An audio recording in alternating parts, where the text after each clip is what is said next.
Hello दोस्तों, अस्सलाम वालेकुम। कैसे हैं आप? उम्मीद है ठीक होंगे।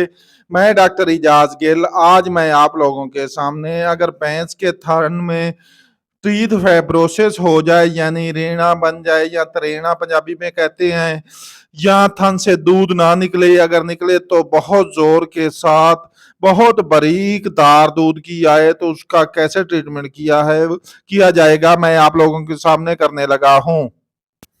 इस रेणे या तरेने या फाइब्रोसिस को बाहर निकालने के लिए 11 नंबर ब्लेड के साथ पहले थन के सुराख में चारों तरफ से कट लगाया जाता है, पंजाबी में जिसे मदानी जोट कहते हैं। और उसके बाद ब्लेड को गोल गोल घुमाकर बड़े प्यार के साथ इसको बाहर निकाल लिया जाता है। और एक बात बतानी मैं भूल गया, इस ऑपरेट से पहले लिग्नोकिन 2% से थन को सुन लाजमी करना चाहिए ताकि जानवर को दर्द ना हो। जैसा कि आप लोगों के सामने ये भैंस खड़ी हुई है, इसको ऑपरेट करते हुए दर्द नहीं हो रहा। फाइब्रोसिस बाहर निकलने के बाद थन से दूध आसानी से बाहर आने लग जाता है और जानवर की तकलीफ खत्म हो जाती है। जैसा कि ये देखें, मैंने अभी निकाला है, उसके बाद ये देखें, ये वही थन है जिससे दूध नहीं निकल रहा था और अब आसानी से बाहर आ रहा है।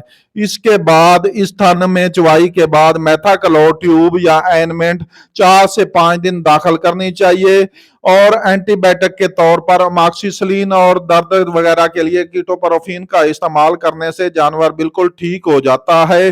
और अगर नुशादर पाउडर और नमक 5-10 दिन 50-50 ग्राम दिया जाए तो उसके भी अच्छे नतायज मिलते हैं और रेणा या तरेना बिल्कुल खत्म हो जाता है और कीमती जानवर का थन जया होने से बच जाता है। आप लोगों को मेरी वीडियो कैसी लगी है? अगर अच्छी लगी है तो मेरे चैनल को सब्सक्राइब करें, लाइक करें, शेयर करें और कमेंट करें।